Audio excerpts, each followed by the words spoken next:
the most authoritative voices. India will be a significant pole in the universe of AI going forward. India is walking tall, India's stature is different, India's voice is being heard. And the biggest newsmakers. This is just a start. Tokyo, we won one bronze. Paris, we're gonna rock it. Good to see that, women cricket is getting more excited and everybody is looking up to that. And these stories need to be told.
Hello and a very warm welcome. You're watching Gravitas with me, Molly Gambhir. Here's a look at what's lined up for you on the show tonight.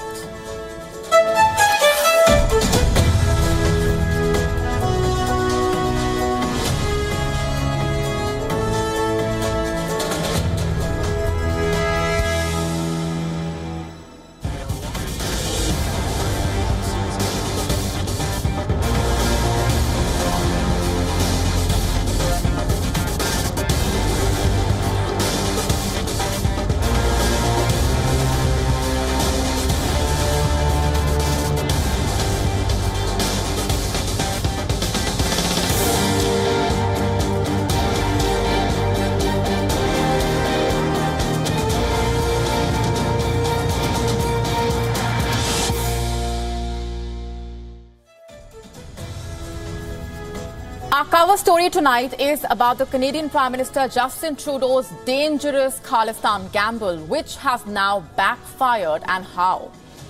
The way it has boomeranged is embarrassing, to say the least. And tonight we tell you how the move backfired, not just domestically but also internationally. And how Justin Trudeau fails to realize that international relations are not built on partisan domestic vote bank politics, and how he is now desperately trying to wriggle out of the mess of his own making. Also on the show for you tonight, are the Mexico alien corpses real after all? We tell you what the lab tests reveal. Recep Erdogan once again is making headlines, this time for his Kashmir obsession as he raises the Kashmir issue at the UNGA. Are you ready for a brain implant? We tell you how Elon Musk's Neuralink is gearing up to recruit humans for a brain implant trial and what it really means. It's not a fairy tale for the Chinese wedding industry, as a lot of Chinese are running away from saying I do. We get to the complete story.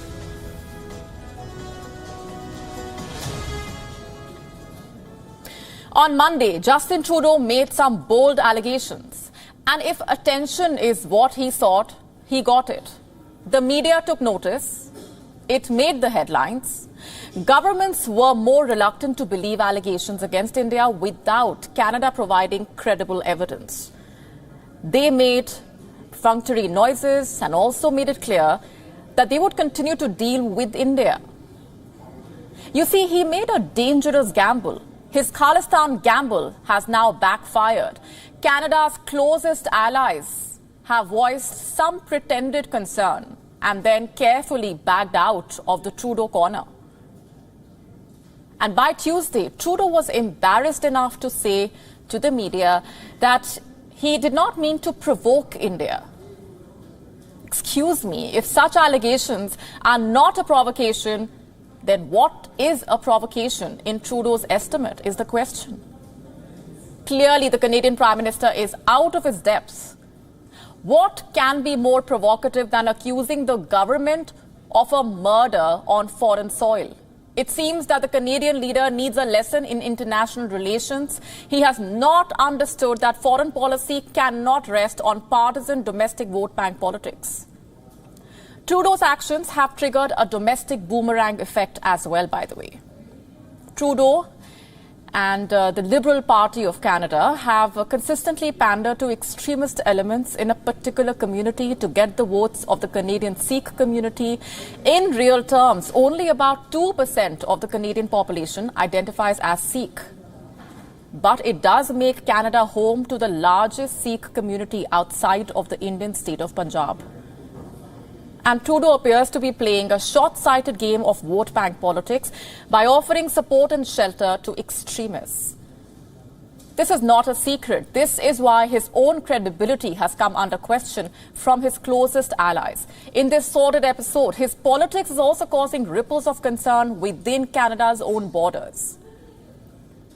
Canada's opposition leader, Pierre Poilievre, has taken a jibe at Justin Trudeau. He has made it clear, if the Prime Minister is right, he must come clean with all the facts.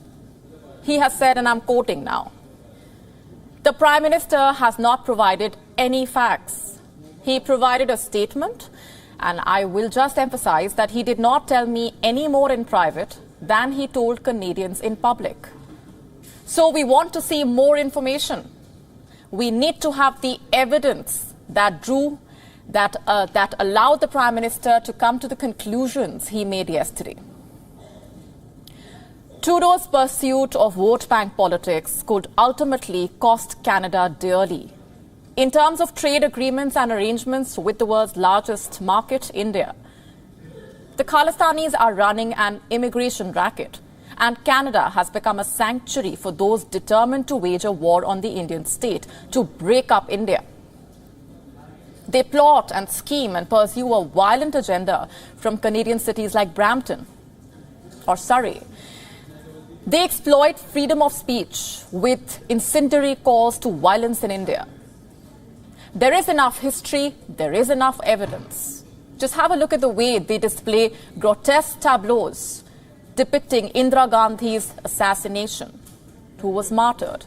They glorify dreaded terrorists like Talvinder Parmar in Baisakhi Melas. Shockingly, the Canadian government under Justin Trudeau does nothing, and its silence is encouragement of this kind of behavior. This behavior is not only allowed to fester, but is even rewarded with power. Key supporters of terrorists and secessionists are in positions that directly impact security and foreign policy of Canada, raising serious concerns about the priorities of the Canadian leadership. As for Trudeau and his inner circle, for a man who wanted to cultivate an image of himself as a liberal statesman, what we are seeing is a troubling mix of entitlement and bitterness. And he has steered his country's economy into troubled waters, by the way. According to Reuters, Canada's economy unexpectedly contracted in the second quarter at an annualized rate of 0.2%. Growth in July likely remained flat. This second quarter performance fell far below the Bank of Canada's forecast of a 1.5% annualized GDP. In fact, some American economists are now suggesting that the Canadian economy may have already slipped into a modest recession, raising serious questions about Trudeau's economic management. Trudeau did not hesitate to deliver his sermon even after being snubbed at the high-stakes G20 summit. However, when Trudeau asked allies like America, Britain, France, Australia to join his condemnation of India, they demurred, they stood their ground and resisted Trudeau's push. According to the Washington Post, the Biden administration aimed to avoid antagonizing India, and therefore no public mention was made before the summit. According to the Washington Post, the Biden administration has no desire to antagonize India. And Trudeau persisted in his efforts to raise Nijjar's killing with India at quote-unquote the highest levels of government, and even attempted to issue a joint statement with his allies condemning the act as a violation of international norms. He got nowhere. The political dynamics at play, you see, were palpable on the global stage. So what do we have here? A major snub at the summit in New Delhi, after which Trudeau did not hesitate before creating an unprecedented diplomatic crisis, linking a crime in Canada to its international relations. And now he is trying to wriggle out of his own stupidity by saying that the idea was not to provoke India. If he did not want to provoke India, why did he expel an Indian diplomat without evidence? And what is taking him so long to substantiate his allegation with proof? Is it because he knows he fabricated statements for own interests and his own lies will be exposed? In the meantime, he has done long-term damage to bilateral ties between India and Canada. Even Canadian business groups are not taking him seriously. And the Indian Finance Ministry says this diplomatic showdown will not affect Canadian investment in India. Remember, India is a democracy which is open and transparent and lives by both national and international law. By encouraging India haters, Justin Trudeau has only managed to hurt himself badly and hurt Canada-India relations. And the scars of this political injury will not disappear, at least as long as Trudeau is in office. The human race is inquisitive by nature. Mysteries excite us all. But there are very few mysteries that have the power to captivate and terrify us at the same time. The existence or non-existence of aliens is one such mystery. It has stumped us for decades. But is our world now one step closer to unraveling this huge mystery? Have we finally discovered aliens? This question popped up last week, not because a mothership landed on the White House lawn, but because of the remains of these so-called non-human beings that were displayed at a congressional hearing in Mexico. We told you about this. The bodies were said to be 700 and 1,800 years old, respectively. They had just 3 fingers on each hand and unusually elongated heads. This so-called revelation triggered a host of conspiracy theories, questions, also drew some ridicule. Many scientific experts said the corpses were fake. And so Mexico decided to address their doubts. Mexican doctors carried out some lab tests and extensively studied these corpses. What did they find? That these corpses may indeed be real, that they are indeed biological. The tests were led by Jose de Jesus Zolce Benitez, a forensic doctor with the Mexican Navy. And he says there is no evidence of any assembly or manipulation of the skeletal structures. In other words, the alleged aliens belonged to a single skeleton and were not assembled with human objects. And that's not even all. The scientists also said that one of the bodies was alive, was intact, and was also in gestation. He says there were some large lumps inside the alleged alien's abdomen, which he says could have been eggs. You have to listen to this. The first study was a computerized tomography, the second study was a simple X-ray, and the third was a fluoroscopy study. In the three studies, we tried to see the structure of the skeleton of these bodies, and we were able to determine that it does indeed belong to a single skeleton that has not been joined to other pieces. The skull coincides in its union and the structure of continuity with the neck. There is no evidence of any assembly or manipulation of the skull as claimed.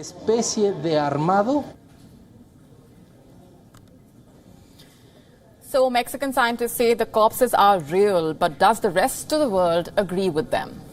Not really. You see, many scientists are still skeptical about Mexico's assertion, and this includes experts at NASA. They are telling people to hold their horses, to not fall for Mexico's claims just yet. This warning has come from the chair of NASA's Unidentified Aerial Phenomena team. He says he will not believe Mexico unless it made the corpses available for further study. Let me quote his exact statement. If I was the Mexican government, if I would make a recommendation to the Mexican government, that's not our charge here. We are doing this for NASA. My recommendation would be, if you have something strange, make samples available to the world's scientific community, and we will see what's there. So clearly, NASA is not buying Mexico's claims. And at the same time, it has released a report on unidentified aerial phenomena, a report based on some findings from its year-long fact-finding report. And what does the report state? That the search for UFOs demands a rigorous, evidence-based approach. Let me just take you through the most telling findings.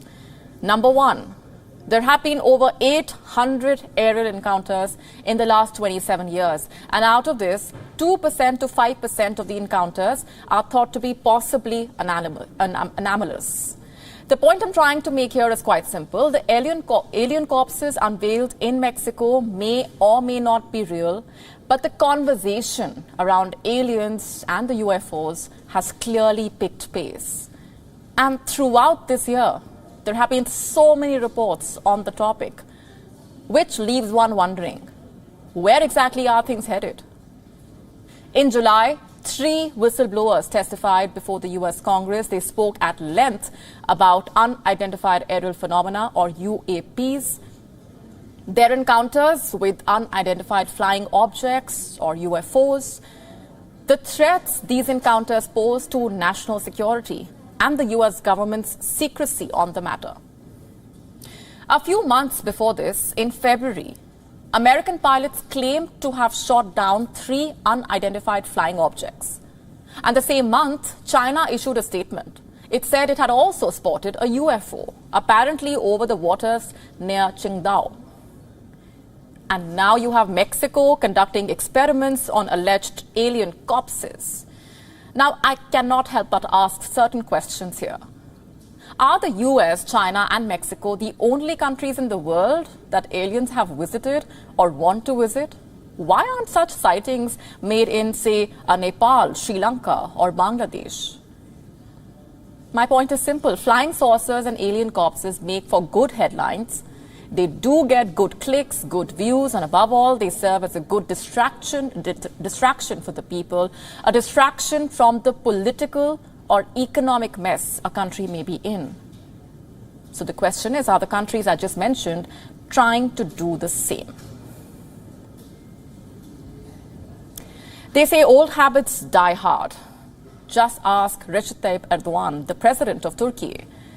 His country's economy is not in the best of shapes, but guess what he is busy obsessing about? Kashmir. That's right, Erdogan has once again rigged up the Kashmir issue, this time at the 78th United Nations General Assembly session. And speaking at the event, he pushed for a resolution of the Kashmir issue, saying that India and Pakistan should resolve it through dialogue. Let me quote his exact statement. Developments that will pave the way for regional peace, stability, and prosperity in South Asia will be the establishment of a just and lasting peace in Kashmir through dialogue and cooperation between India and Pakistan. Turkey will continue to support the steps to be taken in this direction. Now the question is, just who asked Erdogan for this advice? No one. Like I said, it's an old habit of his. He rattles out his opinion on just about every conflict at the General Assembly, even if no one asks for it. And that said, his latest comment has been mild, unlike his comments in the past. You see, in the past, he's been more preachy. Let me just give you a few examples here. In the year 2019, Erdogan openly criticized India. He said Kashmir residents were living under a virtual blockade. In the year 2020, he called it a burning issue. This was after the Indian government abrogated Kashmir statehood. Erdogan said the move complicated matters. And then in the year 2021, he talked about UN resolutions. He said the issue must be resolved through the United Nations. And this time, he has pushed for a resolution through dialogue. Now, what I'm about to say may sound a little politically incorrect, but I would say it nonetheless. Who exactly gave the Turkish president the right to talk about Kashmir? And what business, really, does he have speaking on Kashmir? Doesn't he have more pressing issues to focus on? Like the Turkish economy, it has become a roast. Trade deficit has widened by 16% this year. The Turkish lira is losing value against the dollar, and the possibility of sanctions still looms large. Have a look at this report. The US has just targeted Turkey with unprecedented shipping sanctions. It has imposed sanctions on 5 Turkish shipping and trading companies.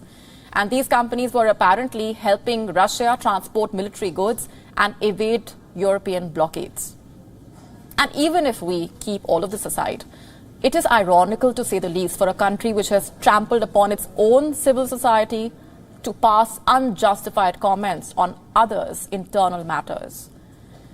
And as far as the subject of UN resolutions is concerned, we would advise Turkey to practice what it preaches by first implementing those UN resolutions that apply to itself, like this UNSC resolution on Cyprus.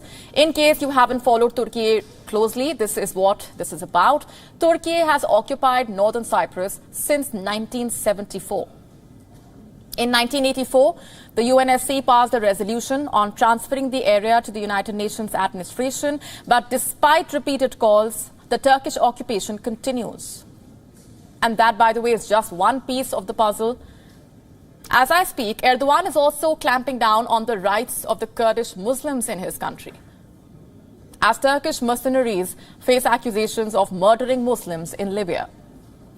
All I'm trying to say is that Erdogan likes to be seen as a defender of Islam, as the leader of Muslims around the world. But he does not really practice what he preaches. He may have made Islam the center of Turkish politics and the guiding light of Turkey's foreign policy, but it's all a political stunt, a tool to keep his power intact. Let's now shift our focus to India. Reports say new copies of the Constitution were handed to members of the Parliament on the opening day of the new Parliament building. But the Constitution copies did not mention the words socialist and secular, and this has triggered a major row. The opposition is questioning the government's intention, calling it a suspicious move by the government. And what does the government have to say? Our next report getting you the complete story. These are the copies of the Indian Constitution that were handed to members of the Parliament. And they are at the centre of a row after Adhir Ranjan Chaudhary, the leader of the Congress in the Lok Sabha, said that the words socialist and secular were missing in the preamble of the Constitution in the copies distributed to the MPs. He raised questions over the government's intentions. At the new Parliament building, I received the copy of the Constitution. When I read it, I realized that the 2 key terms were not there. What has the government said? According to the Law Minister Arjun Ram Meghwal, the copies featured the original version of the preamble of the Constitution. The preamble of the Constitution originally describes India as a sovereign democratic republic. The words socialist and secular were added to the preamble in the year 1976 by the 42nd Constitutional Amendment. The change took place during the emergency imposed by former Prime Minister Indira Gandhi. The preamble of the Indian Constitution reads, "We the people of India, having solemnly resolved to constitute India into a sovereign, socialist, secular, democratic republic." In fact, in the year 2008, the Supreme Court rejected a plea demanding the removal of the word socialist from the preamble. In 2015, a government advertisement published in newspapers omitted the words socialist, secular in the image of the Constitution's preamble. This triggered an uproar. In 2020, Member of Parliament Rakesh Sinha moved a resolution in the Rajya Sabha to remove the word socialist from the preamble. The preamble of the Constitution serves as the introduction to the Constitution and contains its basic principles and goals. The latest row has led to the opposition raising questions over the government's intentions, while the government has said that the copies provided featured the original version of the preamble of the Constitution. Bureau Report, WION World is One.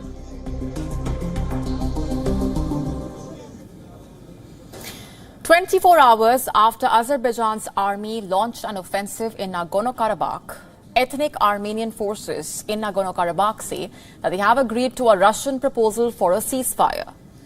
One of the key demands that Karabakh forces have accepted is a proposal for complete disarmament.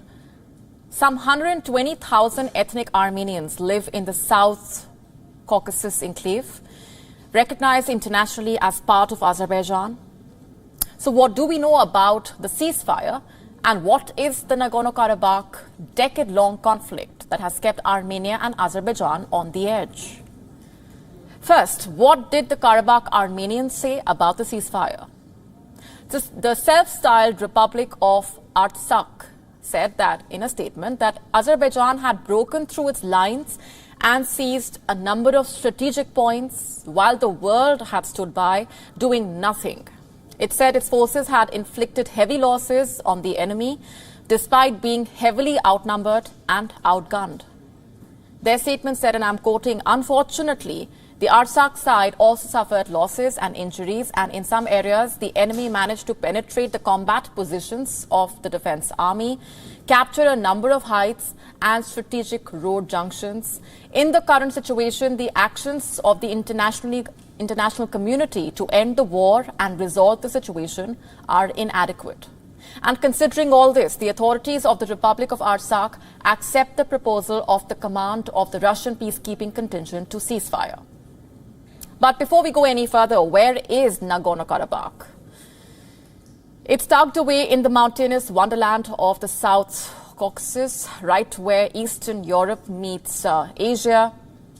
Sandwiched between the Black Sea and the Caspian Sea, Azerbaijan and Armenia locked horns in a brutal showdown over Nagorno-Karabakh back in the late 80s and early 90s. And this place has become the epicenter of a violent storm that has continued to brew trouble over the years. Since the collapse of the Soviet Union, Armenia and Azerbaijan have fought 2 wars over Nagorno-Karabakh. The last major escalation in the conflict took place in the year 2020, when thousands of people were killed in 6 weeks of fierce fighting. The deployment of Russian peacekeepers brought the fighting to a halt at the time, but tensions had been ratcheting up for months ahead of the latest military operation. So what led to the latest round of fighting? It all started when Azerbaijan decided to pull off a blockade in December 2022. There is this crucial lifeline known as the Lachin Corridor. It's not just any old road, it's the one and only road that connects Armenia to the roughly 120,000 ethnic Armenians living in the tumultuous enclave of Nagorno-Karabakh. And this corridor is a key artery for supplies. You could say it's their lifeline. Now imagine the drama that unfolded when this vital artery got blocked off. Reports flooded in from Nagorno-Karabakh of desperate shortages. We are talking about basic necessities like food and medicine. It was a tough situation, to say the least. Azerbaijan did not pull any punches, accusing Armenia of sneakily using this road to sneak in military supplies. And obviously Armenia was quick to fire back, denying those allegations. According to Karabakh officials, at least 32 people have been killed, including 7 civilians, and another 200 have been injured since Azerbaijani military launched its anti-terror operations.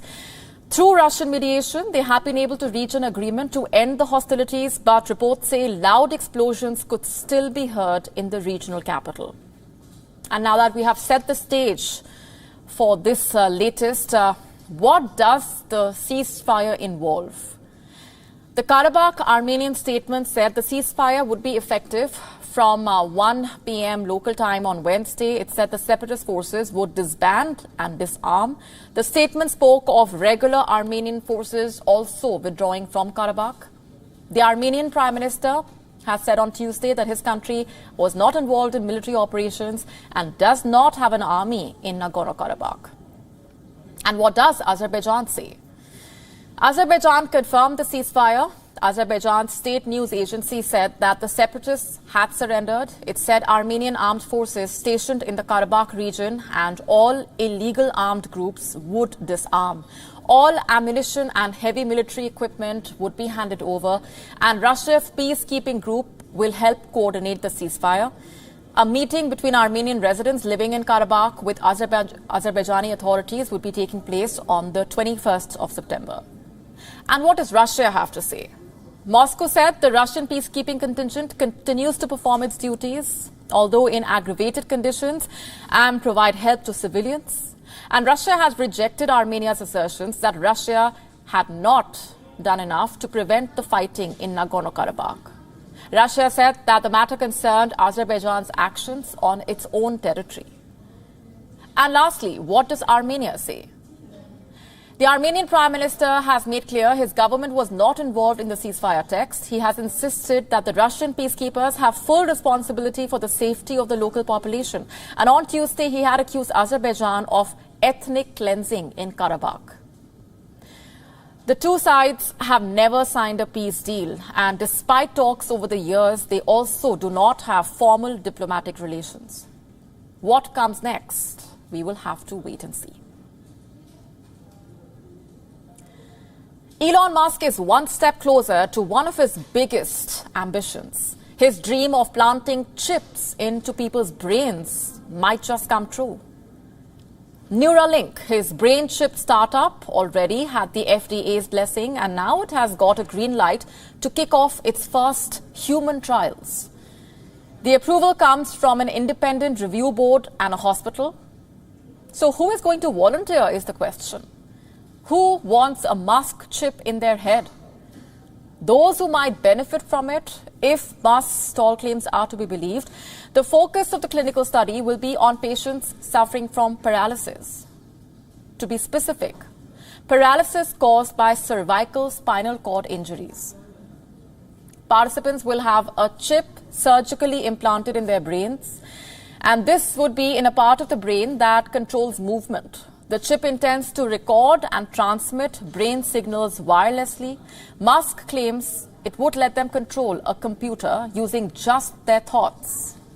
Now, on paper, the prospects look good, but how will they bode in real life? And how safe is this brain implant? We don't know.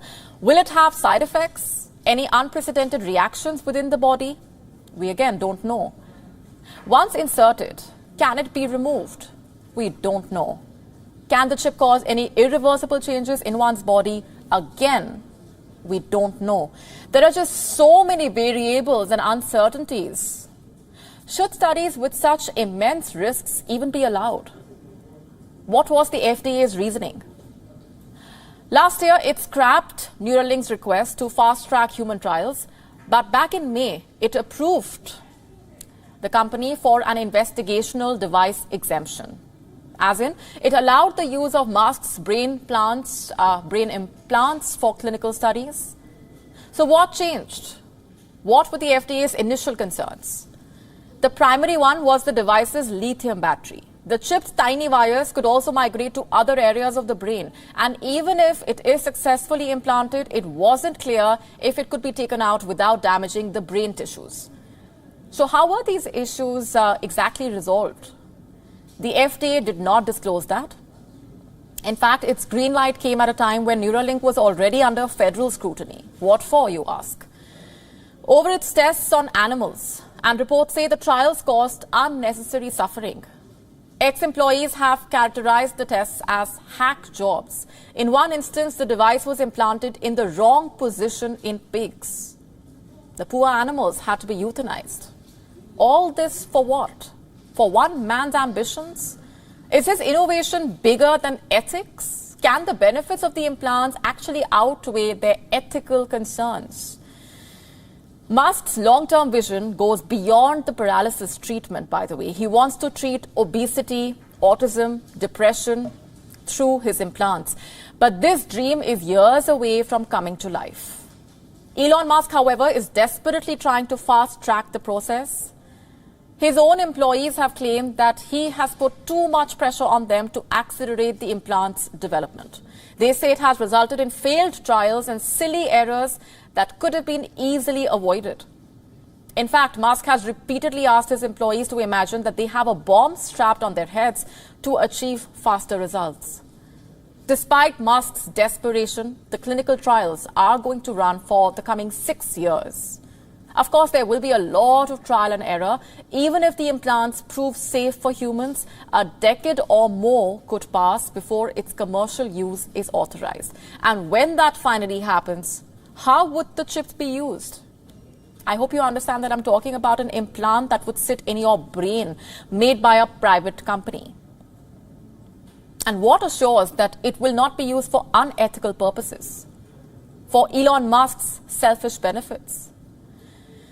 The billionaire claims Neuralink's brain chips will one day make humans hyper-intelligent. But what kind of intelligence are we really talking about? Something that aligns with Musk's ideologies? Only time will tell. Let's now shift our focus to Thailand. The country is eyeing holidaymakers from India to boost tourism there. It has also unveiled visa waivers for tourists from China and Kazakhstan. You see, the travel industry is the key growth driver for Thailand. The country has welcomed foreign tourists, and the industry aims to reach a target of nearly $87 billion in the year 2024. But what are the challenges for the travel industry, and how will the visa waivers boost tourism? Our next report getting you the details.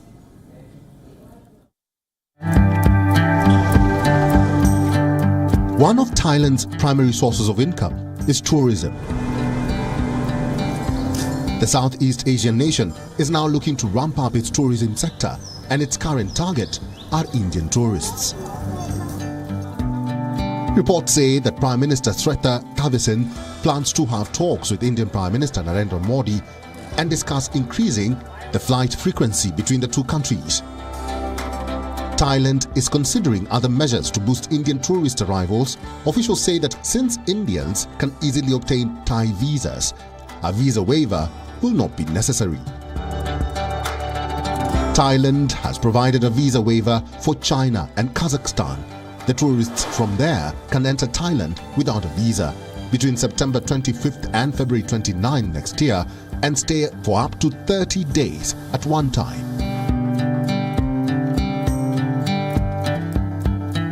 Officials say that the visa waiver program is expected to bring in nearly $850 million from Chinese tourists. You see, Thailand is famous for its picturesque beaches. But what if nature doesn't play friendly?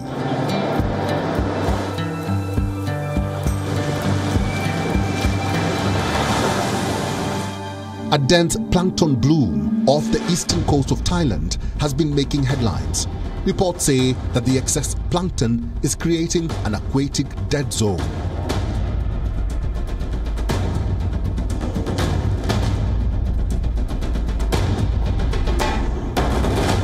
The plankton in the water eats up all the nutrients or dies due to a lack of light. Their carcasses will then sink to the seabed and are decomposed by bacteria. The bacterial decomposition depletes oxygen in the water. This, known as the process of eutrophication, is occurring and is causing a vast number of fish to die.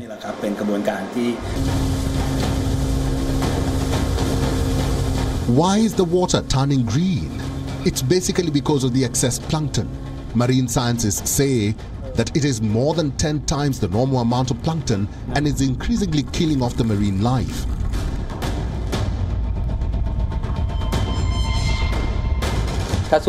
On my estimation, I think the damage on my farm is no less than 500,000 baht, as I don't just have this one farm, I have others spread out there too.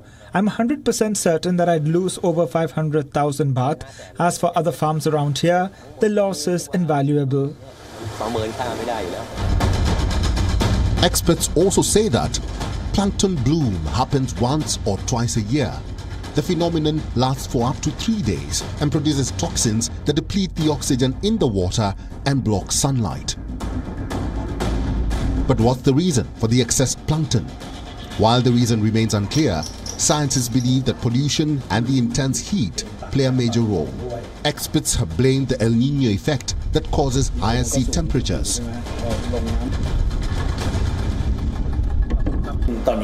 El Nino causes drought and higher sea temperatures. El Nino is predicted to have a severe impact this year, and people have been drawing conclusions that there may be links as it coincides with the significant amount of plankton bloom. However, we have not reached a clear conclusion. Earlier this year, a similar plankton bloom resulted in thousands of dead fish in the southern Chumphon province. Marine heatwaves have become a serious global concern, with warring scenes emerging from different parts of the world. Bureau Report, WION, World is One.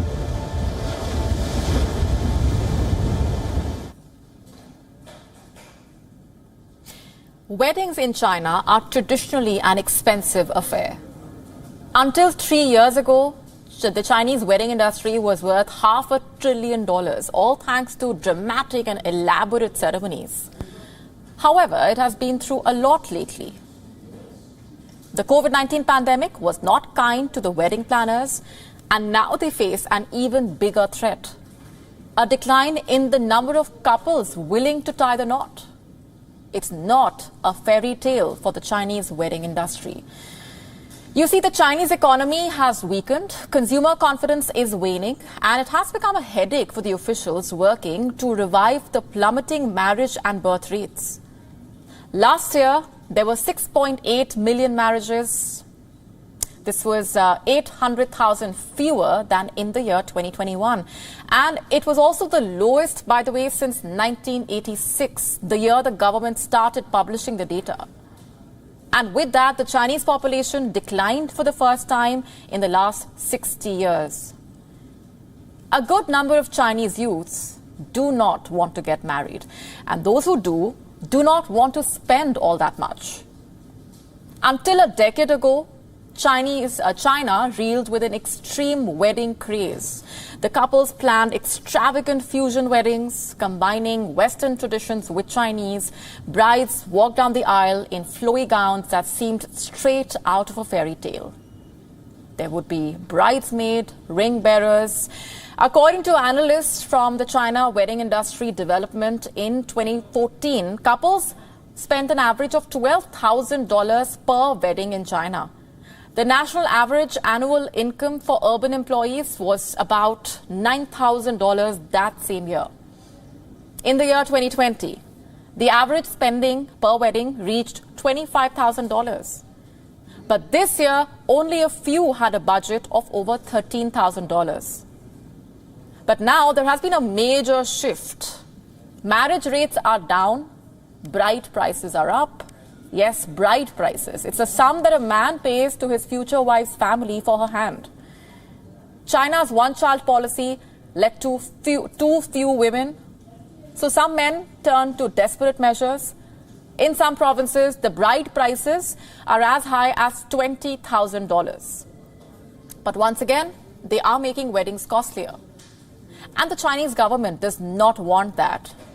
You see, it has cracked down on this ancient tradition of betrothal gifts. Local governments have rolled out propaganda campaigns. Some town officials have imposed caps on these prices and even directly intervened in private negotiations between the families. Xi Jinping is not leaving any stone unturned, you see. Of late, he has pushed for cheaper weddings. His government started sponsoring group wedding ceremonies. This was a part of a 3-year wedding customs reform announced in the year 2021. The reforms aimed to do away with costs and customs that contributed to the plummeting marriage and birth rates. But it was a risky bet. The Chinese government was interfering in the people's personal lives, after all.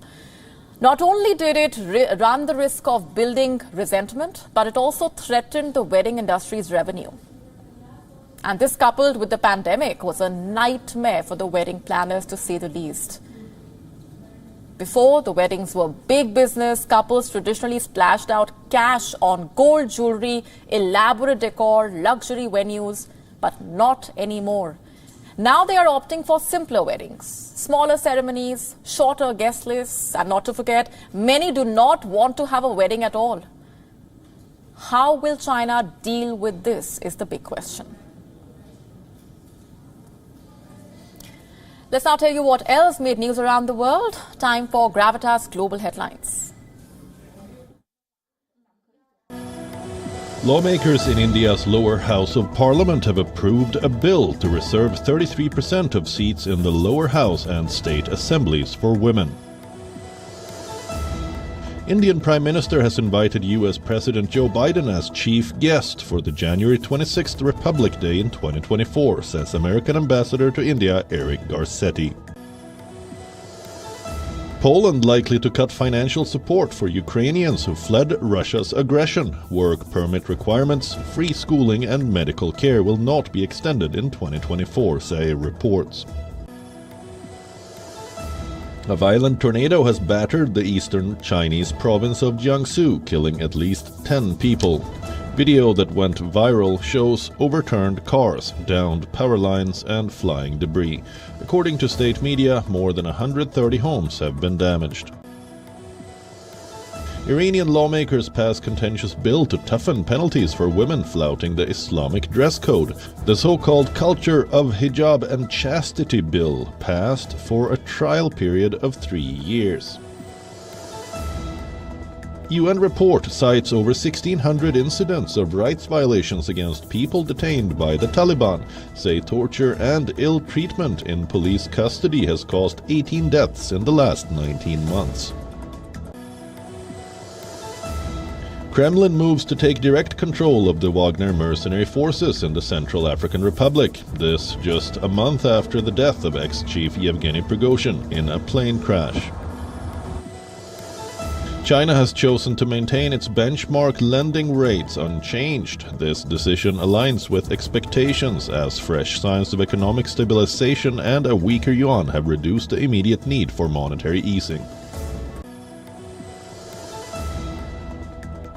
Former Manchester United manager Ole Gunnar Solskjaer has admitted that Cristiano Ronaldo's return to Manchester United turned out wrong. Solskjaer was in charge when United re-signed Ronaldo in August 2021.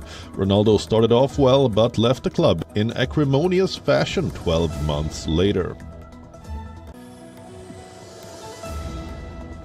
Indian pacer Mohammad Siraj has reclaimed the top spot in the ICC ODI rankings for bowlers. The 29-year-old rose to the top following his 6-wicket haul in the Asia Cup final against Sri Lanka. And before ending the show tonight, I have a very interesting story for you. This is the story of an artist, rather a con artist. In autumn 2021, a Danish museum opened 2 large crates. The crates were supposed to contain 2 works the museum had commissioned. From whom, you ask? Danish artist Jens Hanning. The museum had already paid Hanning no less than $76,000. But when the staff pulled out the canvases, much to everyone's surprise, they were completely blank. The art pieces were titled, "Take the Money and Run." We're leaving you with these visuals. Thanks very much for watching.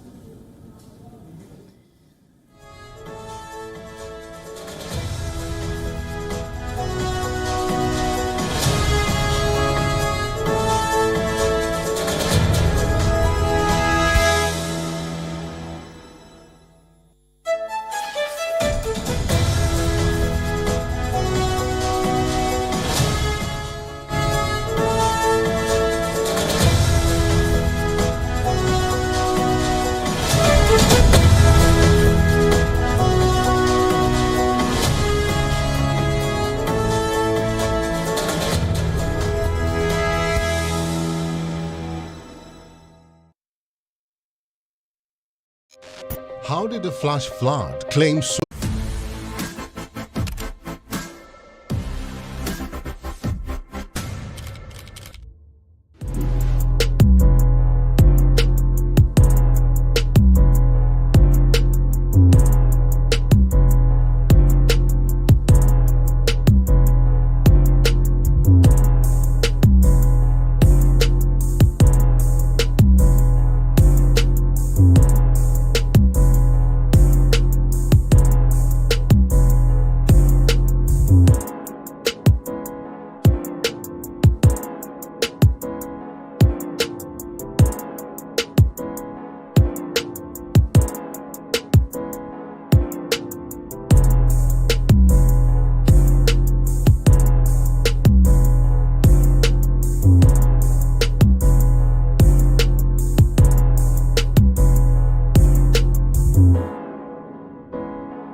It's easy to tell you a flat story.